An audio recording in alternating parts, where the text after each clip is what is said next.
So the businesses you work with are in different industries and sectors. So for a business that is in, say, agribusiness and turning waste into something useful, perhaps maybe organic fertilizer, how would you be able to run them through the basics of whatever a doctor has provided or trained in areas around the understanding various green business models? Okay, so my feedback on today's session is that it's also been quite informative. My key takeaway is the business model. I think from where we sit as the accelerator partner from the GrEEn program, a lot of times we're receiving applications from startups, and it looks like 70% of these startups are doing almost the same thing. What happens is there's a lot of crowding out of opportunity, and sometimes even talking to them about partnership potential, they're not too okay because of the cultural issue of it's my company, I want to live it for my children.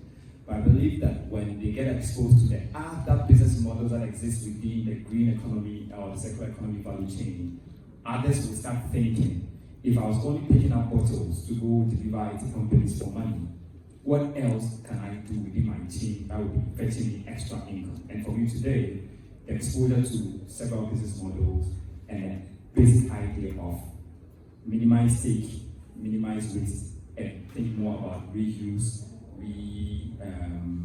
recycle, repurpose, all of these things is a key takeaway. I think that once these startups get to know more about these things along their value chain, it will be a huge improvement for them in improving their business models and being more attractive, especially to funders, because no funder wants to fund you when you have only one revenue stream.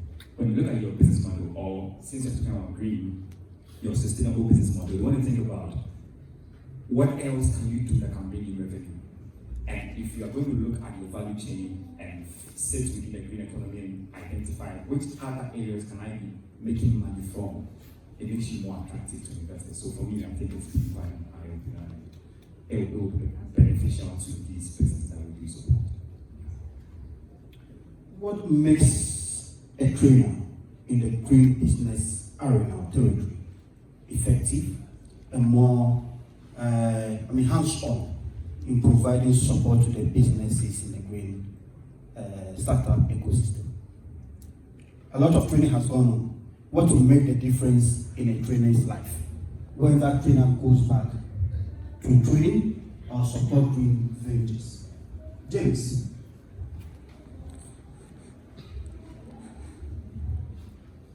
Yeah, I think in relation to targeting the trainers themselves, trainers are already into the whole business of, let's say, giving the various necessary instruction and then direction to how businesses should go about their operations to ensure that they receive or are able to scale up. The whole idea with a training like this, in my estimation, is probably like what Kidemi was saying. You give the trainer an option, an alternative when it comes to model adoption. When the models that are being more or less given an overview of serves the interest or the area through which that trainer can adapt, it will serve his best interest. But if it is just about, let's say, the concept about green and stuff and all that, most trainers or most incubators and accelerators within that space already have that knowledge. So I think exposing various trainers, exposing various stakeholders to the various alternatives. Probably the person might have one or is using one already, but when you present that individual with a different alternative aspects of training, then now it is up to the person to adapt or otherwise. So I think in those regard, yes, the introduction to new models of attacking the whole issue in a green space is the added advantage over here.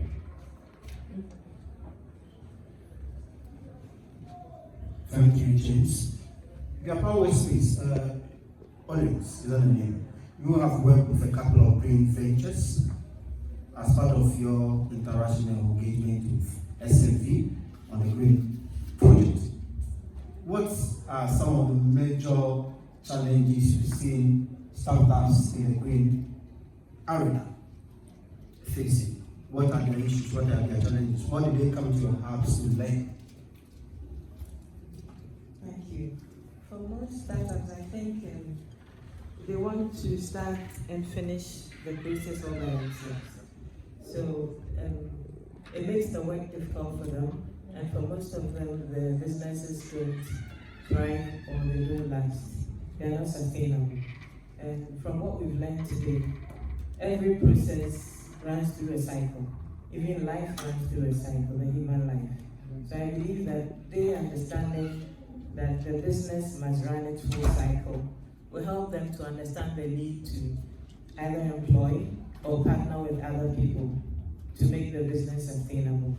And when they come to the hub, those are some of the things we try to teach them, that they can't do it all by themselves. They need to get skilled labor, and even if they're unskilled, you can group them to support the business. Wonderful. My good friends from Wale and Kofi Flowers, go. Tell me, you said earlier from the beginning that you are new to this GrEEn area in supporting GrEEn businesses. What do you think can support you in collaborating with other hubs or other enterprise support organizations in your bid to support GrEEn ventures that will be coming to your space? Okay, thank you very much. Since we are talking about support, I think the support has already begun by exposing us to these concepts. Okay, by exposing us to these concepts. You can even talk without your So, like I said, the support. Oh, okay. So everybody is going to talk. We can see the way I'm going around. So be prepared. You are trainers. You say you are the experts. So let's get you. but not in GrEEn.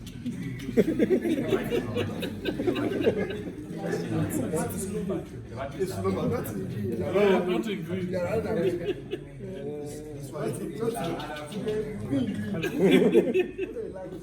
The batteries are. Thank God the batteries are not working well. Oh my, you can stop. Why is it we are recording? Once The technical training was like, training someone to do soap making and all that. That was the technical thing. Sorry. this one is soft skills. No, this one is you going the entrepreneur who has the idea. Well, the idea, And this is soft yeah. skills. Yes, Alfred. Okay, so I'll manage with the manpower. So like I was saying, I mean the support has already begun. Now what I'm looking at is to reach out to those already implementing some of these projects with SNV to see, I mean, how was the start like? So for instance, the first time they decided to run a program for these GrEEn businesses, how did the scouting go? How did they locate some of these MSMEs? Because I'm sure they were not just there and they found them. I'm sure they went through certain processes. So how did that go? So that some of us can modify these models they used or this approach they use also in our ecosystem if it fits there. And the other is to look at probably what kind of curriculum are they using for their incubation program that we can also start little from our ecosystem whilst we prepare ourselves for bigger organizations who may now, maybe probably even SNV, who may now want to say, okay, we are scaling up our project. By then we are, and our ecosystem will be ready to fit into this program. So I think these are some of the support we are looking at. We are hoping to network more with these 7 hubs already to be able to prepare our ecosystem. Perfect.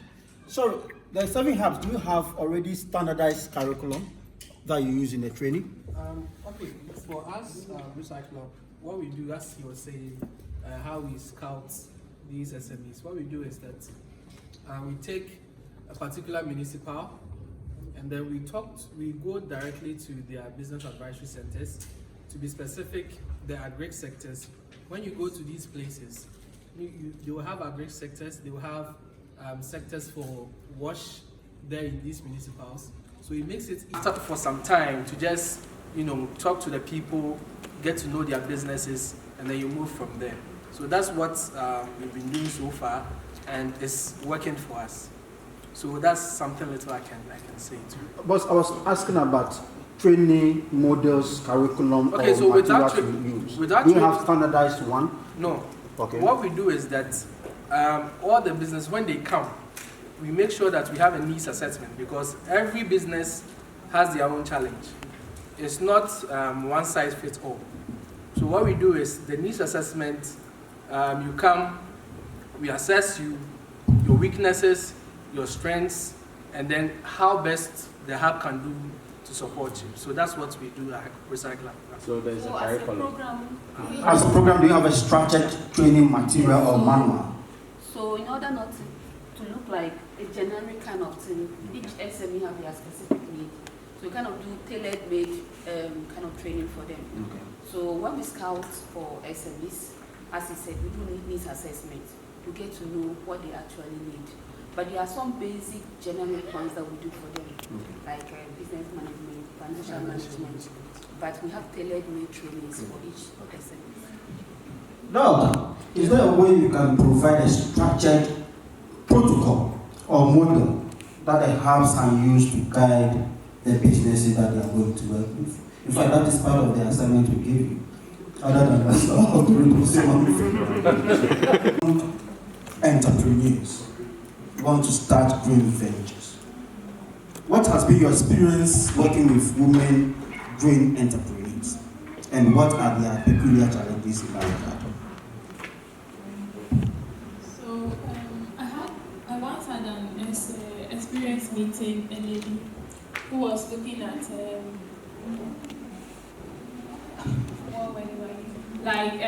compiling sawdust to make into energy bricks. What I got to know is that she hadn't really researched about it. She had that idea. It was great, turning waste into energy, into money. But I think sometimes more research has to go into things. I keep on meeting people who is like, I want to turn waste to energy, waste to fuels. But they have like little knowledge in how to go about it, and then might not have people really directing them. So for a start, I think we should look more into research when it comes to these green businesses.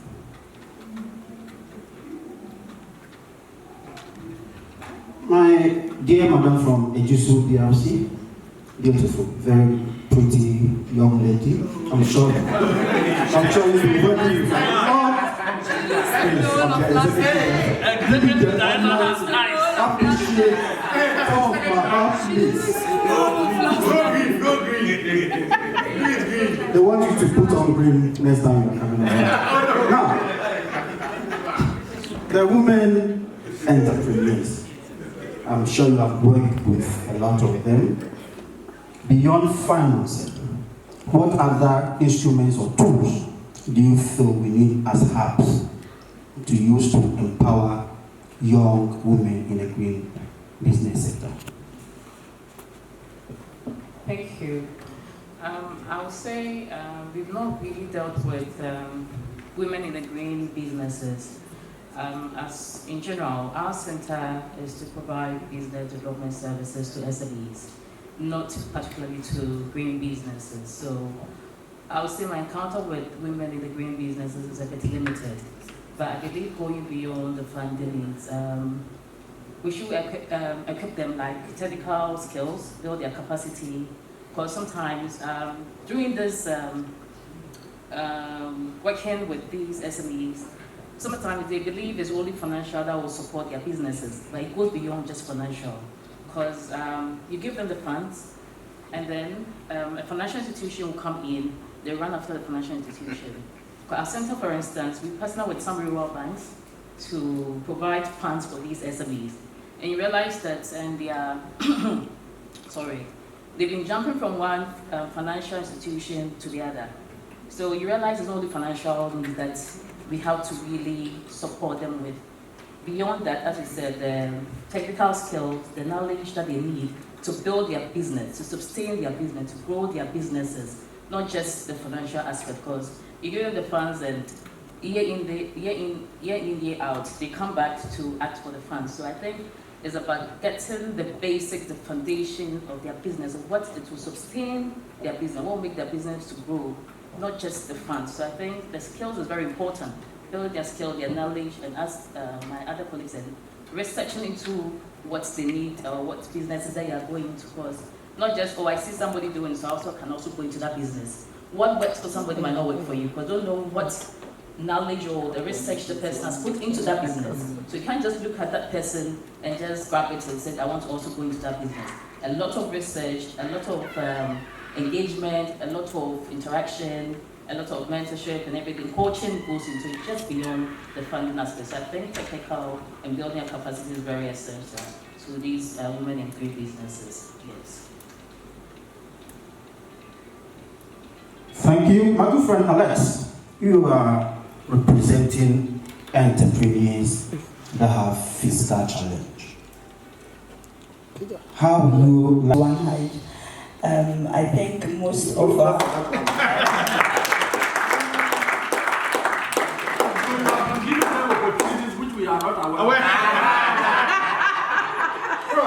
it's just the usual one. That's it. This is great to you. It's just the usual opportunities, but we look at how we could just utilize the small opportunities we are getting to scale up our operations. So it has been very instrumental. I would say that supporting women is a bit difficult because we are in an ecosystem whereby we have a lot of small businesses owned by women, but the surviving rates of these businesses are very less because of two things, as my other colleagues mentioned: technical support and also financial support.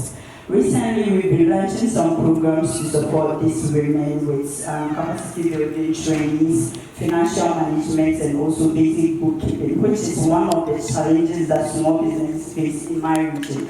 Most of them do not keep records. They have the feeling that since the business is owned and operated by themselves, they can go in and come out, use the money for whatever they want to use it for at any point in time without accounting for it. So that is one of the areas we are really focusing on in training these women. So if you bring them on board for such trainings and for such opportunities, the first question they will ask you: are you a loan-giving organization? Are you a financial institution? Like, every one of them is interested in how they are going to get financial support for their business, instead of building their capacities to be able to position their businesses well. So it's also one of the things that, you know, we are fighting to change their mindset about. Because at the end of the day, if you do not get the capacity, if you do not know how to utilize the finances that you will get, we can give you 50 billion Ghana cedis, and you will not be able to make any returns out of it because you do not know the right places to invest the money to get returns. Yes, if you don't know how to fully utilize those money. So it's one of the things we are doing for them. Again, we are providing business support for them. Under some of the programs that we are running with different partners, we are providing free business advisory support for them so they can walk in and walk out anytime they want to get whatever information or advice that they want. I would say that with regards to GrEEn projects and program, most of them are practicing it, but they are unaware of it.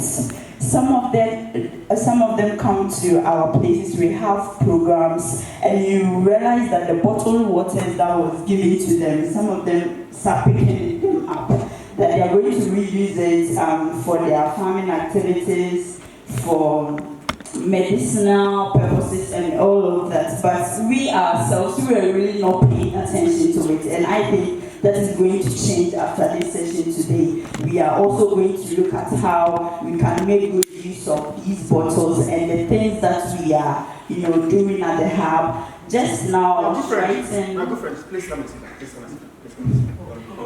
Please sit down. Please sit down. You don't do that. Okay, please sit down. Okay, so during the program one time, I was able to. 7 minutes to 4:30. Okay, I'm wrapping up. I was able to write some things down, and one of the things that I realized is that at our hub we do a lot of paperwork. Receiving our visitors, we write them in books. When people come for trainings, the consent forms, like most of the things that we do, we use paperwork.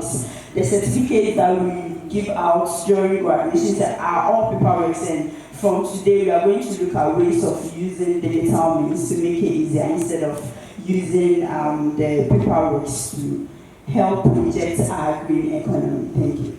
And considering the resources available within our region and the individuals that are utilizing those resources to provide green services within their businesses, locating them is one of the key things, and how to locate them is one of the things that I think we need to strategically look at. First, we haven't ventured into that area yet, and we are yet to do that. So, first thing is collaboration. We have other hubs close to us that have already done that. So, engaging them on how to identify these institutions or stakeholders would be the right way to go.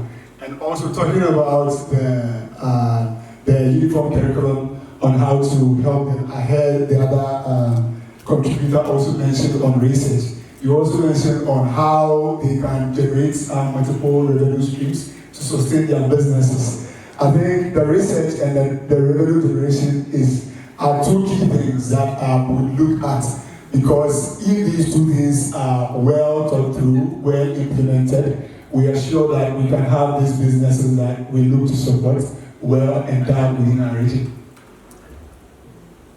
Thank you. Or do you want more? Hello? How do we support hubs like you to also support the green ventures value development? Thank you. So basically, I think we've had a lot of capacity building as hubs. We have been lucky enough to have a lot of partners as well. Thank you for Ghana bringing us and adding this all of having all of this training. So I think we've had trainings, and then the next step will be having the funding, getting money to actually implement it. As much as possible, we're just discussing it that yes, it is good to give the MSMEs all the capacity and all the training, but at the end of the day, if you're not getting funds to actually run whatever training you're giving them, will not get the full results that we are looking at. So, if much as possible, we can tie some funding to whatever capacity that we are giving the entrepreneurs as well. So, go through ABCD, implement them, and as you do them and you do them well, okay, when you reach this level, you can get just enough of funding. When you get this level, you can get some more funding, etc. So, yeah. Beautiful. Well, Simon, what do you think? How do we support hubs like yours to train and develop the green ventures? Well, I'm happy to say I think we're the first hub to pilot the green project with SNV during the COVID lockdown. And looking at the number of startups that have gone through all the green project, it's all boiled down to a matter of funding and access to capital. So currently, to support ICO, we are looking at introductions to other development agencies that have like funding or access to capital willing to disperse to SMEs, not necessarily grant, but then in terms of small loans with small interest, or maybe funding in the area of equity financing and debt financing. That's currently what we are looking at. So if SC Ghana can introduce us to like the AMD, ISC, and the other ones, we'll be grateful. But then generally, I think with green startups, majority of them need exposure.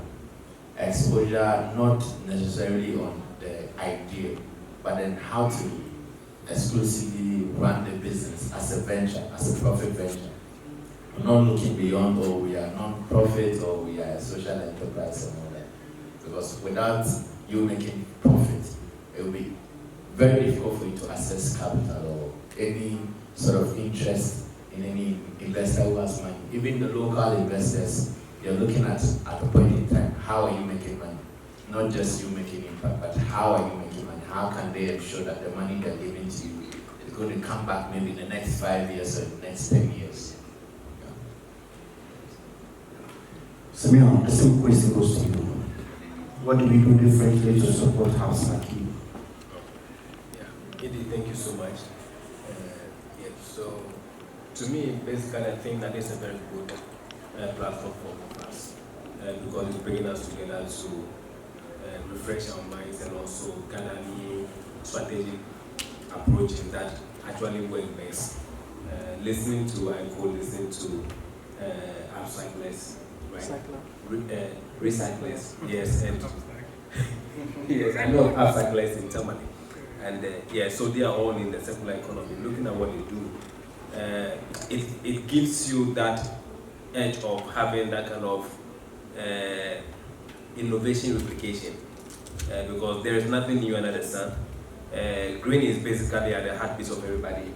Most people that we actually deal with, most of these SMEs, basically are practicing GrEEn already, but just that they have not had that awareness or that information to actually know that that is what they are practicing, and also how to properly package what they are doing to be able to attract the same support and all that. So I think one is basically on awareness, also helping us get that enough information to be able to help them,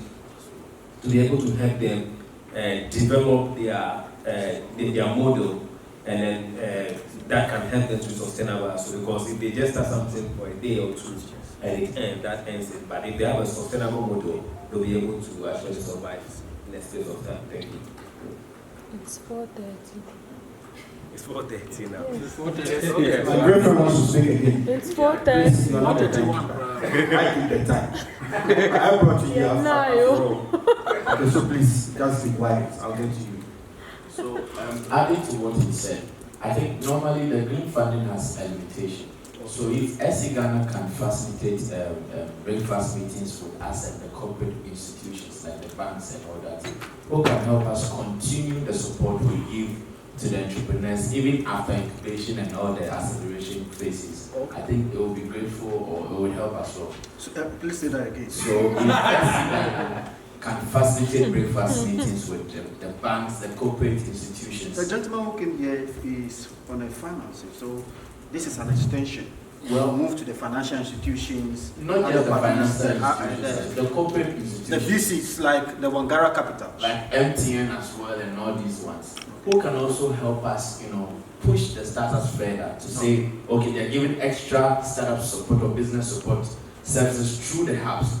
Because, tell you what, the hub operations fit in their objectives as well, their corporate social responsibilities, to help the community develop, to help the community grow. And basically that's what the hubs are doing. So if you can facilitate those relationship meetings, I believe that we can convince these corporate bodies enough to say that, okay, we're going to do that as our CSR project. It's a fantastic idea. We'll carry it forward. Please, my team, take note of all the suggestions from the great minds that are seated here today. I'm coming to meet another great mind. Prof, over to you. Prof will end the show. Prof will end the show. Prof will end the show. The mic is not coming. Okay, I think it's not coming. What? The mic is not coming. Hello? Yapo. The battery is dead. Yapo. Another one there. Hello? You can hear me? Yeah. So I think the important thing we have to be looking at is a whole campaign. If you ask me at Dancing, what do I need in the form of a support to impact my businesses, I'll say it's the whole campaign we need. And that campaign will require, because it's the whole set of paradigm shift that people need to understand. If people know that if I embrace green models, customers will prefer my products. Because the whole thing is about protecting the environment and all of us. So if we say that we want to rather patronize people who embrace the green models, and everybody is aware, and that campaign is made, and also the SMEs themselves and the startups understand that when you do it, it is helping all of us. Because there is this mindset, even a professor at the university, I spoke about sustainability issues in the space of entrepreneurship, and he asked me, in this era of COVID-19, why do you think that businesses should be thinking sustainable? So why did he ask that? So he's thinking that when you think sustainable, it means you have to sacrifice something out of your profit. Like I spoke of the triple bottom line, the three things, the ecological, that is environment, the social aspect, and then the profit. You have to strike a balance. So you deny yourself somewhere. So if you are taking profit alone as a business person, it means you won't care about the environment. Exactly. So whatever you can do to increase your profit is what you will be doing at the expense of what the damage that will be caused to the environment. So the campaign should be that businesses should know that it is not about sacrificing profit, it's about preserving all of us, the environment, as the SDGs say. So give me money, I will create more awareness, let them understand, because I can't do that without having money. So we need money to drive that campaign home. Thank you. You are representing EMB Ahemfie. You work with headquarters. What kind of information have you learned here today that you are going to support headquarters with? Okay, thank you very much. With what I've learned today and then the kind of trainings we offer KAIs at EMB Ahemfie, I think it will go a long way in helping them with packaging some of the products we train them through the skills, soft skills we offer to them. It will help them in using green materials to package the products that they are going to sell to the market, and that will make them attractive to the target consumers that we try to educate them on. So basically, that is what I think we'll take home with to EMB Ahemfie to impact on our headquarters, and then generally how they take care of their immediate environment, how to be more conscious about the environment, and then try to inculcate green practices in their everyday lives. Thank you. Grassroots, you work with rural farmers, smallholder farmers, and areas around developing climate-smart agribusiness ventures is critical to the green ventures that we work with. What are you taking back home as part of all that we spent here today, the food we have chopped? What are you going to send me as support to the community? Grassroots, please watch here. Why? Is it the food I have chopped the house? Has it not chopped? I don't want you to go home. Oh, you've not slept there? 2 days. Sorry. You slept in the bus. Yes. Thank you very much. So we dealing with the grassroots. That's why we call them the grassroots. The very people on grounds.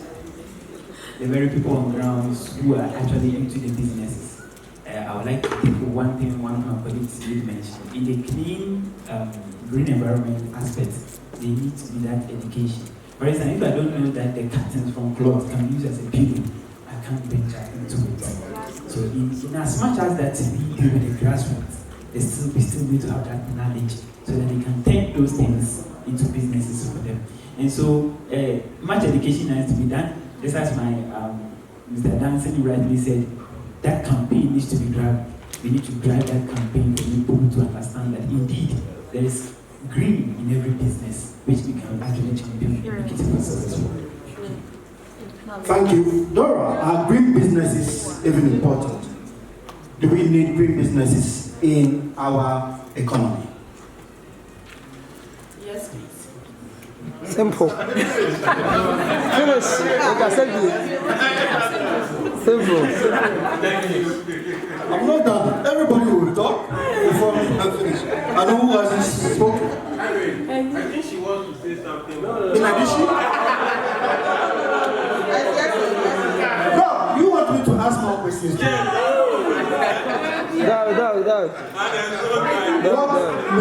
No, don't say it's okay. Don't say it's okay. Don't say it's okay. Yeah, it's okay. Yeah, time.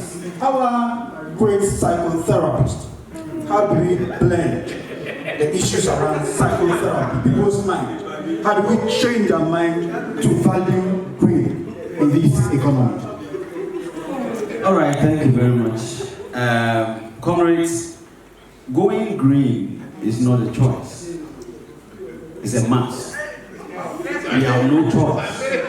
As we go out, let us have the sense of urgency to tell our people that this is the time to go green. If we don't go green, we are irresponsible people. Because we have to leave the earth better than we came to meet it. And let us think that others are coming after us. We can't just consume everything just like that.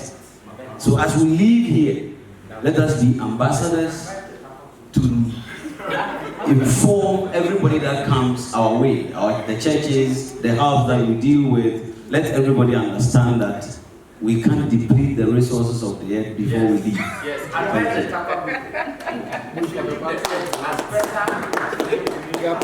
The king, new wife at Agrico Hub, working with farmers. And farmers are the people who destroy the earth, the soil. No. So we support these farmers to be environmentally friendly in their operations. I don't know what you say, how do you become a farmer? I think, first of all, I want to say that the thing that we have learned here has proven that economics is one of the best courses in the world. Looking at the fundamentals, resources are depleting and becoming scarce by day. Therefore, the onus lies on all of us being able to inculcate the concept of keeping what we have and trying to be economical. With respect to our farmers and those people within the agribusiness value chain, I think it starts with your consciousness. That whatever you do, maybe you think you are applying some chemicals just to improve your yield, but the replicating effect will not be only on the people you are feeding, but the environment itself. So I think we need to introduce the concept of green, all the cycling effects, the up and the down, and then the cascading and all that into our farming practices so that you can get best yields that will actually support the agribusiness ecosystem. Thank you. So definitions, what is the difference between secular and green? This is not fair. That is a specific question. Boss, after 1 year. Please, can you leave my video? Well, I can't give a perfect definition, but what the resource person took us with my understanding, the linear is more like you take, you make, you use, and you dispose. Then the circular has to do with the mobility style. That has to do with you take, you make, you reuse, you refurbish, you it can still be of value, or it can still be reused for other purposes. And so the circular, which is the extreme from the linear, makes us understand that waste can be minimized to the barest points, such that waste. What is waste? He has done well. No, that's how you recognize that. It's a smart guy. You work with farmers. God gets different ways that they can make good use of what we may call waste. How do you define composting as a farmer? What is called composting as a farmer? Okay, compost is inorganic. Compost is something that is natural, making use of our natural resources in a different way that add nutrient to the soil. So, in my opinion, that is compost. Look, students, you can see your students are struggling. But these are experts. They are going back to train young entrepreneurs. And they do well. They are improving.